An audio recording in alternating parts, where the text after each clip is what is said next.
એક તરફ આગાહી મુજબનો આ વરસાદ અને અમદાવાદ શહેરમાં મેઘરાજાએ કહેર વર્તાવ્યો છે। શહેરમાં વરસાદી માહોલ વચ્ચે લોકો પણ બેહાલ થઈ ગયા છે। હજુ પણ વરસાદી પાણીનો નિકાલ નથી થયો। બાપુનગર જનરલ હોસ્પિટલ બહાર જ કમર સુધીના પાણી છે। રસ્તામાં વાહનો બંધ પડી ગયા છે। લોકોના ઘરમાં પાણી ઘૂસી ગયા છે। જોઈ લો આ દ્રશ્યો અમદાવાદના બાપુનગર વિસ્તારના છે। હોસ્પિટલ પણ જાણે કે બીમાર હોય તે પ્રકારના દ્રશ્યો।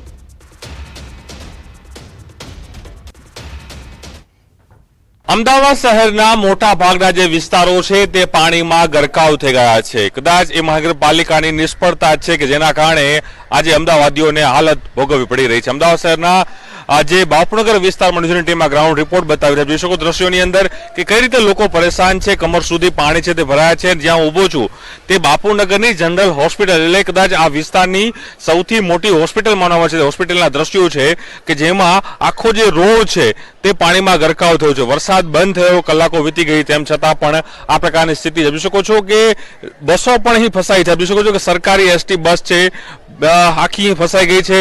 ટ્રી છે તે ધરાશાયી થયું છે, એની પાછળ પણ એક મોટી લક્ઝરી છે તે પણ અહીં ફસાઈ ગઈ છે। અને સાથે જ અહીં જે બાપુનગર ગુજરાતની શાળા નંબર 5 આવેલી છે તેમાં પણ આપ જોઈ શકો છો કે કઈ રીતનું પાણી છે, લગોલગ પાણી છે તે જોવા મળી રહ્યું છે। અને સાથે એને જે લોકો પણ કહી રહ્યા છે કે આ વરસાદી પાણી નહીં પરંતુ જે ગટર છે એ ગટરના પાણી છે તે બેક મારી રહ્યા છે અને તેના જ કારણે જે લોકો છે પરેશાન થઈ રહ્યા છે। રોગચાળો વધવાની તેઓને અહીં ભીતિ સેવાઈ રહી છે। પરંતુ જે રીતે લોકો અહીં પરેશાન થઈ રહ્યા છે, લોકો અવર જવર માટે જે પરેશાની ભોગવી રહ્યા છે, કદાચ અધિકારીઓ જોજો કારણ કે વરસાદ થમી ગયો, કલાકો વીતી।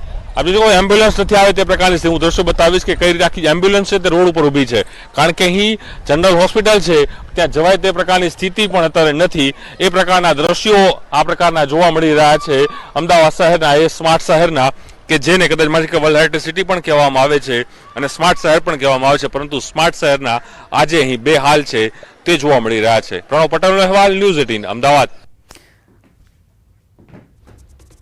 તો અમદાવાદમાં પણ ભારે હાલાકી છે લોકોને। આ તરફ 33 તાલુકામાં 2 ઇંચથી વધુ વરસાદ વરસ્યો છે। અત્યાર સુધીમાં જે વરસાદની પરિસ્થિતિ છે એ જણાવી રહ્યા છે। રાજકોટમાં 6.7 ઇંચ વરસાદ, લોધિકામાં 6.3 ઇંચ વરસાદ છે। આ સાથે અલગ અલગ વિસ્તારોમાં જે વરસાદ વરસ્યો છે। કલ્યાણપુરમાં પણ 4.7 ઇંચ વરસાદ, 6 કલાકમાં 234 તાલુકામાં વરસાદ છે। રાજકોટના ભાદર 2 ડેમના 18 દરવાજા 3 ફૂટ ખોલવામાં આવ્યા છે। ભાદર 2 ડેમમાં 71,000 ક્યુસેક પાણીની આવક થઈ રહી છે। કાંઠાના ગામોમાં સાવધાની રાખવા માટે તાકીદ કરાઈ છે। ધોરાજીના ભૂખી ગામ નજીક આવેલ ભાદર 2 ડેમના ઉપરવાસમાં ધોધમાર વરસાદને લઈ પાણીની પણ ભરપૂર આવક છે। વધુ અપડેટ મેળવીશું આ અંગે જ કારણ કે રાજકોટના જે ગ્રામ્ય વિસ્તાર છે તેની પણ પરિસ્થિતિ વણસી રહી છે। મુનાફ અમારી સાથે જોડાઈ ગયા છે અને તેમની પાસેથી જ વધુ માહિતી મેળવીએ છીએ। રાજકોટ ગ્રામ્યની શું પરિસ્થિતિ?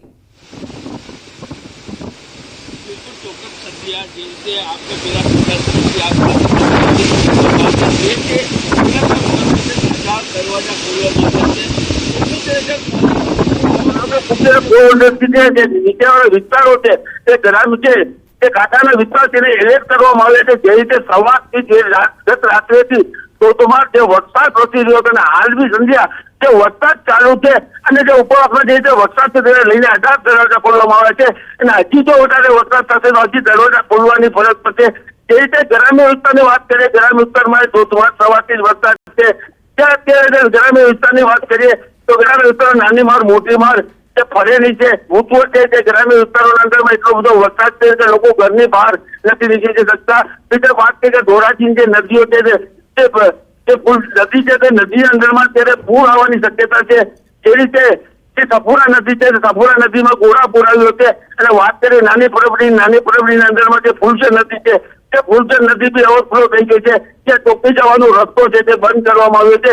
જે રીતે વરસાદ વચ્ચે તેને લઈને લોકો અત્યારે ઘરની બહાર નથી નીકળી શકતા અને જે રીતે વરસાદ વધી અને હજી બી વરસાદ ધોધમાર વરસાદ થયો છે તો વધારે વરસાદ થશે તો પરિસ્થિતિ ગંભીર થશે। બિલકુલ મુનાફ, જે રીતે દેખાઈ પણ રહ્યું છે, જે દ્રશ્યો આપ ડેમના બતાવી રહ્યા છો ખરેખર ભયાનક છે। જાણે કે દરિયો ઉછાળા મારતા હોય, હિલોડા મારતો હોય એ પ્રકારના આ દ્રશ્યો છે કારણ કે 18 દરવાજા ખોલવામાં આવ્યા છે, 3 ફૂટ જેટલા ખોલવામાં આવ્યા છે। સંજય પ્રથમ વખત આ પાટાના દ્રશ્યો બતાવ્યો. પ્રથમ વખત આ વરસાદ પછી પ્રથમ વખત આ ભાદર 2 ના આધાર દરવાજા ખોલવામાં આવ્યા છે અને જે ઓપરેટર સહિતના જે નીચાણ પોરબંદર સહિતના જે ઘેરી પથ્થર છે તે નીચાણો વિસ્તારને એલર્ટ કરવામાં આવે કે નદીના પટમાં ના જવું. આપ જે દ્રશ્યમાં જોઈ શકો છો કે પાણી અત્યારે કેવી રીતે વહી રહ્યો છે, કેવું સૌ અત્યારે કેવી રીતે ઉતારા મારી રહ્યો છે અને હજી વધારે વરસાદ થશે. હજી વરસાદ તો શરૂ જ છે, તો વધારે ઉપરવાસમાં વરસાદ થશે તો વધારે દરવાજા ખોલવા અને ફરજથી બનશે.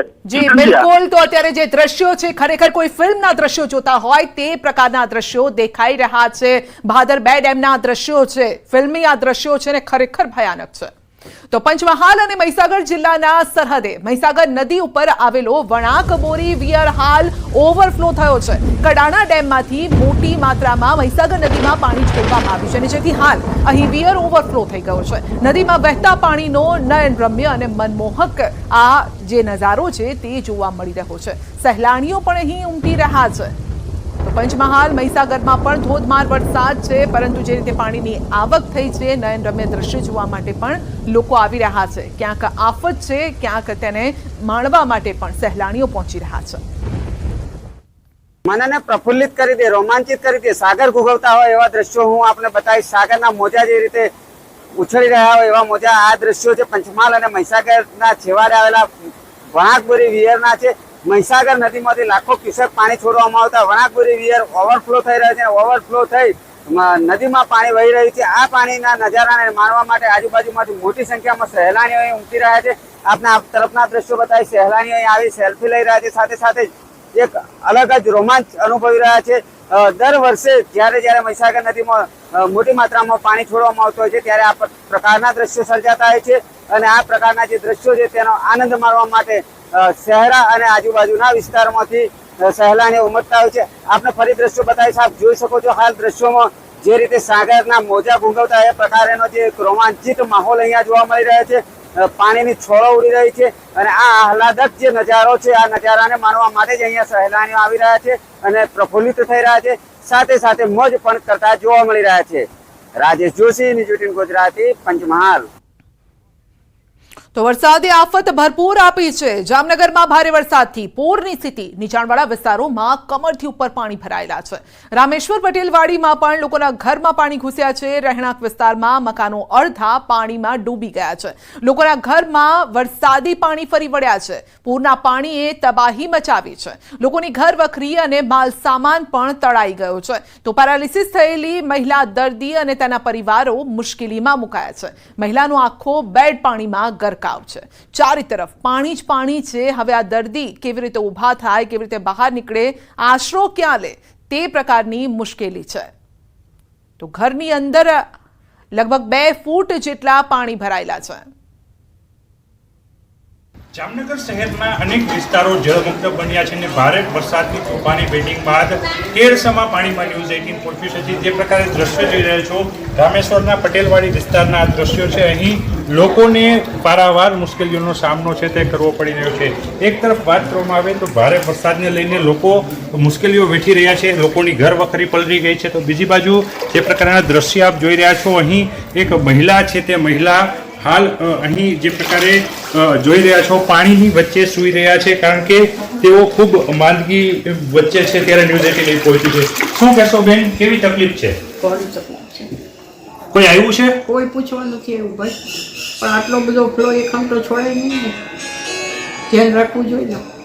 વરસાદને લઈને જે પ્રકારે મહિલા છે તે મહિલા આપ જોઈ રહ્યા છો હાલ પાણીની વચ્ચે બેઠા છે. તો બીજી તરફ તેમના માતા છે એ ખૂબ વિષમ પરિસ્થિતિની વચ્ચે અહીં માંદગીમાં દાખલ કરવામાં આવ્યા છે. તેમના બેડની આસપાસ જ્યાં જુઓ ત્યાં પાણી જ પાણી જોવા મળી રહ્યું છે. જામનગરના અનેક એવા વિસ્તારો છે કે જ્યાં વરસાદી પાણીને લઈને પારાવાર મુશ્કેલીઓ લોકો વેઠી રહ્યા છે. જામનગરના અહીં જે પટેલવાડી વિસ્તારમાં જે મહિલા છે તે મહિલાને ખૂબ તકલીફ પડી રહી છે, છતાં પણ તેમને હાલ પાણીની વચ્ચે ફ્લો વચ્ચે ખાટલો નાખીને સૂવું પડી રહ્યું છે. પેરાલિસિસના એટેક આવ્યું છે અને તે દર્દીને હાલ અન્ય સ્થળાંતર કરવાની જરૂર છે. ત્યારે તેઓ પારાવાર મુશ્કેલીઓ વેઠી રહ્યા છે. કિંજલ કારસરિયા, ન્યૂઝ 18 ગુજરાતી, જામનગર. આ તરફ મોરબી કચ્છ હાઈવે બંધ કરાયો છે. મચ્છુ ડેમના પાણી સંકટ સર્જે તે પહેલા જ તંત્રએ નિર્ણય લીધો છે. તંત્રએ એલર્ટ આપ્યું છે. વહીવટી તંત્રએ મોરબી કચ્છ હાઈવે ડાયવર્ટ કર્યો છે. ડેમના 30 દરવાજા ખોલી 2.5 લાખ ક્યુસેક પાણી છોડાઈ રહ્યું છે. વાહન ચાલકોને કચ્છથી પાલનપુરના રસ્તે અમદાવાદ જવા માટે અપીલ કરાઈ છે. નીચાણવાળા વિસ્તારોમાં સ્થળાંતરની કામગીરી પણ શરૂ કરવામાં આવી છે. તો મોરબીમાં મચ્છુ 2 ડેમના દરવાજા ખોલતા મચ્છુ નદી પણ બે કાંઠે માળિયા મિયાણા વિસ્તારમાં તારાજી સર્જાઈ છે. અને એ પહેલા જ વહીવટી તંત્ર દ્વારા આર્મી, એનડીઆરએફ, એસડીઆરએફની ટીમોને સ્ટેન્ડ ટુ રખાઈ છે. વધુ જરૂર પડે આર્મીની મદદ પણ લેવામાં આવશે. લોકોએ પણ સાવચેતી રાખવી જરૂરી છે. કામ વગર બહાર ન નીકળવું, પરિવાર સાથે કામ વિના બહાર નીકળવાનું ટાળવું જોઈએ. જિલ્લા કલેક્ટર કેબી ઝવેરીની અપીલ છે.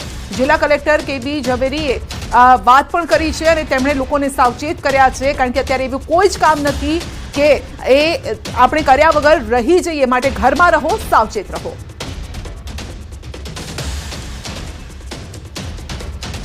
મોરબી જિલ્લામાં સતત પડી રહેલા વરસાદને પગલે મચ્છુ 2 ડેમમાંથી 2.5 લાખ ક્યુસેક પાણી છોડવામાં આવી રહ્યું છે. 29થી વધુ દરવાજા ખોલવાની તૈયારીઓ ચાલુ છે. ત્યારે માળિયા તાલુકાના 32 ગામોને એલર્ટ કરાયા છે. કચ્છ હાઈવે બંધ કરાયો છે. આપણી સાથે ખાસ વાતચીત માટે જિલ્લા પોલીસ વડા રાહુલ ત્રિપાઠી જોડાયા છે. સાહેબ, કઈ પ્રકારની સ્થિતિ છે? કચ્છ હાઈવે બંધ કરાયો છે, પોલીસ કઈ રીતની એલર્ટ છે?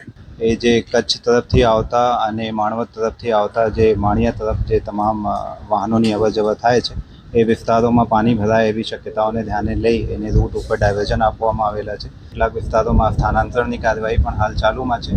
આગામી સમયમાં જો મચ્છુ ડેમમાં વધુ પાણીની આવક થશે તો મચ્છુ ડેમમાંથી મચ્છુ નદીમાં જે પાણી આવે છે તેને લઈને કચ્છ હાઈવે પર તારાજી સર્જાય તેવી શક્યતાઓ સેવાઈ રહી છે. અતુલ જોશીની વિજન ગુજરાતી, મોરબી. પાણી આવશે ત્યારે નીચાણવાળા વિસ્તારો અમે ગઈકાલ રાતથી ખાલી કરાવેલા છે. વધુ 10 ટીમોની અમે રચના કરી છે અને એક ટીમ 1500 જેટલા માણસોને ખાલી કરાવી શકે એવી રીતની અમે આયોજન કરેલું છે 10 સ્કૂલોમાં, અને બીજી 20 સ્કૂલો અમે તૈયાર રાખી છે. કુલ 30 સ્કૂલોમાં આશરો આપશે. ટ્રાફિક ડાયવર્ટ કરવા માટેની સૂચના એસપી શ્રી તરફથી બંને એડજોનિંગ જિલ્લા એટલે કે કચ્છ અને સુરેન્દ્રનગરમાં એમને ચર્ચા કરીને આપેલી છે. 2 હાથ જોડીને વિનંતી કરું છું, હું અપીલ કરું છું કે આપ તંત્રને પૂરતો સહકાર આપો. તો ભરૂચમાં નર્મદા નદીનું જળસ્તર 27 ફૂટે પહોંચ્યું છે. નર્મદા નદીનું રૌદ્ર રૂપ સહેલાણીઓ પણ બેફિકર જોવા મળ્યા છે. લોકો નદીના તટ પર સેલ્ફી લેતા નજરે પડ્યા. નદી કિનારે નથી કોઈ પોલીસ બંદોબસ્ત, કોઈ ચેતવણી બોર્ડ પણ લગાવવામાં નથી આવ્યું. કોઈ સતર્કતા વગર ફરી રહ્યા છે સહેલાણીઓ. તો નદીના જે પાણી છે તટ સુધી સહેલાણીઓ પહોંચી ગયા છે. કોઈ જાનહાનિ થાય તો જવાબદાર કોણ રહેશે? તો આપ જોઈ શકો છો, નાના નાના બાળકો સાથે લોકો પહોંચ્યા છે, સેલ્ફી લઈ રહ્યા છે, વિડીયો પણ ઉતારી રહ્યા છે. પરંતુ અહીંયા કોઈ પણ સાવચેતીના બોર્ડ મારવામાં નથી આવ્યા. પોલીસનો કોઈ બંદોબસ્ત નથી, પરંતુ લોકો પણ બેફિકર છે. ભલે બોર્ડ મારવામાં ન આવ્યું હોય, પરંતુ લોકો કેમ ત્યાં સુધી પહોંચી રહ્યા છે? તો જીવ પર જોખમ આણી રહ્યા છે આ સમયે નાના બાળકો સાથે. તો ભરૂચના આ દ્રશ્યો છે. નદીમાં પાણીનો પ્રવાહ પણ વધી રહ્યો છે અને એ સમયે લોકો પણ બેફિકર થઈને સેલ્ફી લઈ રહ્યા છે. ગાંધીનગરના ધોળેશ્વર મહાદેવ મંદિરના દ્રશ્યો બતાવી રહ્યા છે. ધોળેશ્વર મહાદેવ પાસે ભરાયા છે વરસાદી પાણી. વરસાદી પાણીમાં દર્શનાર્થીઓએ દર્શન કર્યા છે. તો શ્રાવણ મહિનો ચાલી રહ્યો છે અને આ સમયે ધોળેશ્વર મહાદેવનું આ મંદિર પણ પાણીની અંદર જાણે કે ડૂબી ગયું છે. પરંતુ તે વચ્ચે પણ ભક્તો ત્યાં પહોંચ્યા છે અને મહાદેવના દર્શન કરી રહ્યા છે.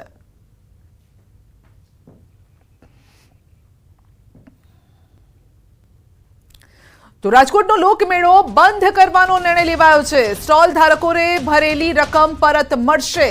ધારાસભ્ય ઉદય કાનગડની દરમિયાનગીરીથી આ નિર્ણય લેવાયો છે.